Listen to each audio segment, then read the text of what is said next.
matinale se poursuit sur la première télévision urbaine du Sénégal. Rebonjour à vous tous. C'est parti pour le journal des jeunes procès des jeunes libéraux, en l'occurrence donc de Victor Diouf, Cheikh Ahmadou Bamba et Aliou Tambasen devront, sauf renvoi, comparaître ce matin à la barre du tribunal correctionnel dans l'affaire d'association de malfaiteurs et d'incendie volontaire qui les oppose à la société de transport Dakar Demdik. Pour rappel, les mises en cause ont été interpellées avant d'être placées sous mandat de dépôt le 21 janvier 2015, soit un an de détention préventive.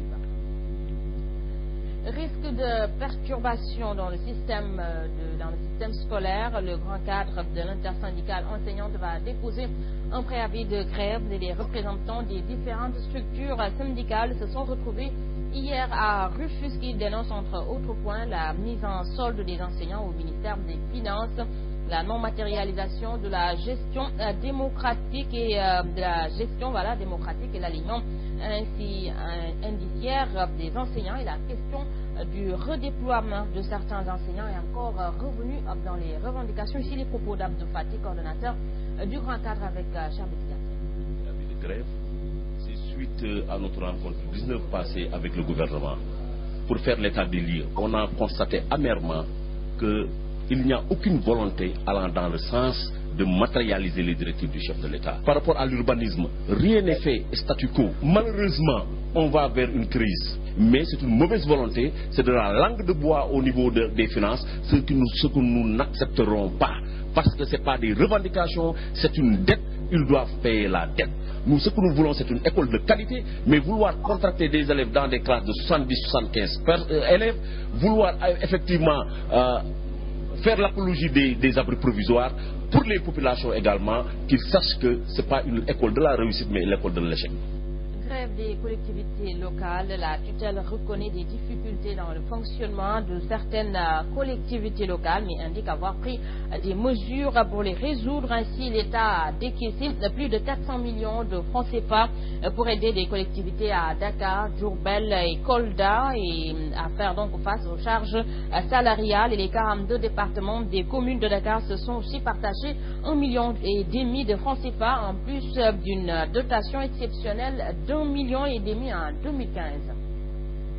Et nous parlons toujours de cette grève. Hier, c'est donc avec désolation que le secrétaire général de la Fédération générale des travailleurs du Sénégal a dit constater la réussite de leur grève. Sidi Ndiaye, qui a fait le bilan de leur première journée de grève, estime qu'elle a été largement suivie au point que même des permis d'inhumer n'ont pas été délivrés et selon lui, cette situation n'est causée que par les mensonges d'un État qui ne tient pas promesse. Ici, le compte rendu de Mamadou Ndiaye.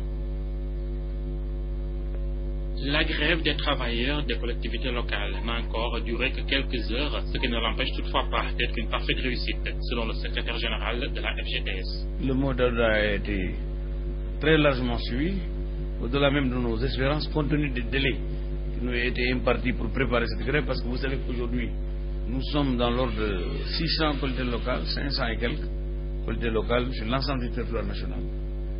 Donc c'était pas facile de coordonner tout cela, mais grâce à nos représentants dans les régions, dans les départements, nous avons pu quand même assurer pour que tout le monde soit au même niveau d'information et que nous puissions travailler. Content d'avoir été suivi dans son appel à la grève, Sidi Ndiaye n'en est pas moins triste pour les braves Sénégalais qui ont dû avoir besoin de papiers administratifs. Aujourd'hui, même des permis d'inhumer n'ont pas été délivrés et cette situation n'est causée que par l'État du Sénégal, selon lui. Quand je vous dis que nous sommes satisfaits du taux de participation de la grève, j'ai un pincement de cœur en pensant aux populations.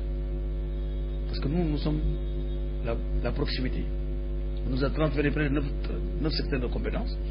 L'état civil, c'est extrêmement important dans un pays. Aujourd'hui, vous ne pouvez pas faire de déclaration de naissance, ni de mariage, ni de décès, ni de permis d'inhumer pour ceux qui sont morts, malheureusement, qui nous ont quittés. Aujourd'hui, les corbillards sont pas disponible. Dire que la phase 2 de l'acte 3 de la décentralisation réglera tous les problèmes des collectivités locales est un aveu d'échec, d'après Sidi Ndiaye. Il estime que les collectivités locales ont trop souffert de l'incompétence et de la précipitation de nos dirigeants. Moudawandiaï, un incendie s'est déclaré hier dans un magasin sur la VDN et les sapeurs-pompiers alertés ont maîtrisé le feu en moins de 10 minutes. Il n'y a pas eu de pertes humaines, ce sont plutôt des dégâts matériels qui ont été enregistrés. Omouraïba, c'était sur les lieux. L'incendie s'est déclaré dans un magasin sur la VDN, juste à côté du ministère du Tourisme. Alertés, les sapeurs-pompiers sont intervenus. L'incendie a très vite été maîtrisé. Il n'y a pas eu de dégâts humains. Des pertes matérielles ont cependant été enregistrées. Nous avons été alertés à 16h50 d'un feu sur la VDN à hauteur des cimetières Saint-Lazare. Bon, 10 minutes après, nous sommes arrivés sur les lieux et il s'agit effectivement d'un peu d'atelier de menuiserie et de tapisserie. Aussitôt, nous avons mis en œuvre les moyens dont nous disposons et en l'espace de 10 minutes, nous sommes arrivés au bout, nous avons maîtrisé le sinistre. Pour le moment, nous n'avons pas encore enregistré de dégâts humains, seulement nous avons eu des dégâts matériels. Un peu plus tôt, c'est un secouriste de la Croix-Rouge qui s'est substitué aux sapeurs-pompiers. Quand j'ai vu le feu, j'ai automatiquement droité mon véhicule. Et lorsque je suis venu, je me suis enquéré de la situation et je n'ai pas vu aucun blessé. Maintenant, j'ai fait un second rôle de secouriste, porter assistance aux personnes en danger. On ignore pour l'instant l'origine de l'incendie. Peut-être l'enquête de la gendarmerie pourra définir l'origine de l'incendie. Mais à notre niveau, nous ne sommes pas Le propriétaire du magasin, une dame, n'a pas voulu s'adresser à la presse. Non, je ne veux pas être filmé, il n'y a rien à signaler, a-t-elle laissé entendre face aux journalistes sur un ton très ferme. Merci à vous. La tension qui sévit à l'hôpital Youssou Mbargane Diop de Rufisque a franchi un autre cap hier dans la matinée. L'unique ambulance plutôt dont dispose l'établissement sanitaire a fini par enfoncer le creuset entre les travailleurs et le directeur. Ces derniers reprochent au directeur une utilisation à des fins personnelles au moment où des besoins d'évacuation se posent. Interpellé, le directeur balaye d'un revers de main ces accusations. Ici le reportage du Sabal. Le fossé s'est encore élargi entre les travailleurs de l'hôpital Youssou Mbargane Diop de Rufisque et le directeur. Pour cet ultime clash, c'est l'ambulance de l'établissement qui est à l'origine. Nous avons constaté que l'ambulance a été utilisée à d'autres fins. Nous sommes là avec des malades à évacuer et nous sommes obligés d'appeler les structures voisines pour espérer avoir une ambulance si celle-là est disponible. La réplique du directeur n'a pas attendu. Il précise avoir utilisé l'ambulance à des fins de service. Nous avons rencontré quelques difficultés de voiture de liaison. Et à chaque fois, je dis, pour le courrier et pour moi-même mes courriers, je demande, je dis qu'à chaque fois qu'il n'y a pas de l'évacuation, on profite de l'occasion pour aller régler ces courriers et revenir. Il n'y a pas eu un cas à évacuer et que l'ambulance soit prise par le directeur ou qui que ce soit. Ces travailleurs qui reprochent au directeur sa mauvaise gestion réclament son départ sans délai de l'hôpital. On ne demande ni plus ni moins que le départ du directeur parce qu'il a montré ses limites. Il a montré ses limites. Depuis 1 an et demi, tous les acquis, on a connu un recul sur tous les plans. Le directeur, lui, affiche de la sérénité et assure être ouvert au dialogue et à la concertation, ceci pour instaurer un climat de paix. Mais je suis toujours prêt à négocier, à discuter avec eux, à avoir la paix. Cet hôpital est à développer. Il va falloir qu'on se concerte et qu'on puisse aller de l'avant en ayant les mêmes objectifs pour la population. Dans leur mouvement de colère, les travailleurs étaient allés jusqu'à saisir les clés de l'ambulance immobilisée. Il a fallu la médiation de la police pour que ces derniers acceptent de remettre les clés du véhicule. Nous restons toujours dans le secteur de la santé avec un camp de chirurgie générale sur près de 280 patients souffrant de toutes sortes de pathologies qui va donc permettre de prendre en charge gratuitement 122 personnes. Ce camp de chirurgie générale qui se tiendra du 23 au 29 de ce mois. Le énième du genre est soutenu par la Fondation des chirurgiens en action basée en Espagne par l'association sénégalaise des ressortissants de l'ENA de Paris. D'ici les propos de Dr Cheikh Mbaye, directeur de l'IPS de Sédhiou, ici avec Ibrahim Diallo. La moitié, déjà l'objectif est largement atteint parce que c'était des gens qui n'avaient pas la possibilité de se faire opérer. Nous également, nous avons fait appel à des spécialistes sénégalais pour augmenter le nombre de malades. Nous avons créé une seconde salle dans le bloc opératoire parce qu'il y avait une seule salle. Il y a un médecin sénégalais, gynécologue qui sera là. Il y a également l'ancien médecin chef de région de Ségou qui est chirurgien et qui est très aguerri en matière de chirurgie urologie. Et ce qui est intéressant dans ça, les gens ne payent pas.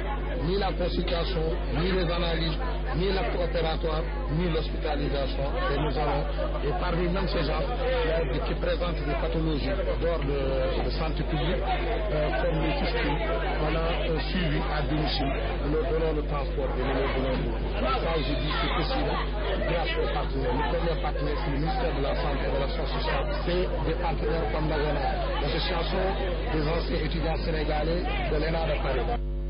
Voilà, juste préciser que ce camp de chirurgie a démarré donc ce 23 janvier et va se poursuivre jusqu'au 29 janvier de ce mois. Et puis nous parlons sport. Le dernier match de la 10e journée de Ligue 1 de football s'est joué hier dans l'après-midi au stade Demba Diop et l'AS Douanes et Bourg Petite Côte ont fait match nul, 0 but partout, et l'équipe bourroise manque ainsi l'occasion d'occuper le fauteuil de leader, mais le point de décrocher à l'extérieur n'est pas mauvais selon le coach adjoint Mamadou Dia. Ça a été un match plaisant. Les gens qui étaient venus pour assister ce match, je pense que n'ont pas été déçus. Donc vous avez vu, ça a été un match engagé sur tous les plans.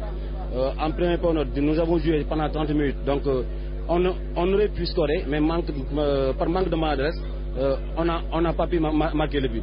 Donc on a joué nous avons dominé jusqu'à la 30e minute, mais durant les 15 dernières minutes de la première mi-temps, l'organisation statique de l'AS Douanes nous a posé quelques problèmes.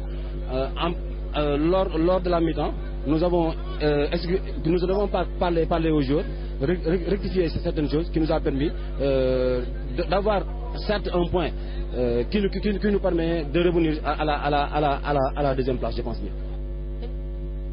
Concédé n'arrange guère l'AS Douanes, champion en titre. Les Gabilous peinent toujours à retrouver leur marque dans le championnat. Ici, la lecture de l'entraîneur adjoint Gorosek.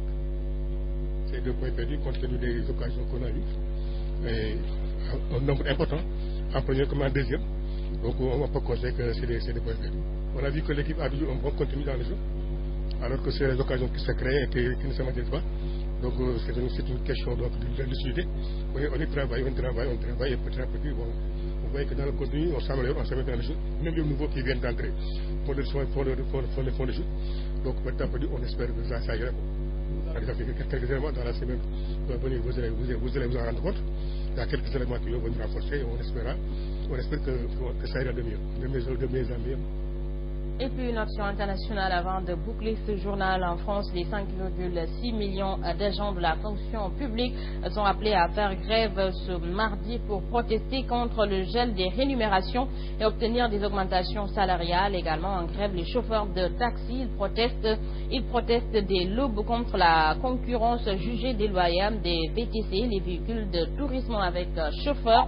Des perturbations sont également à attendre dans les services publics et en prévision de l'appel à la grève lancé chez les contrôleurs aériens. Les compagnies aériennes et sont invitées donc à annuler préventivement 20% de leurs vols.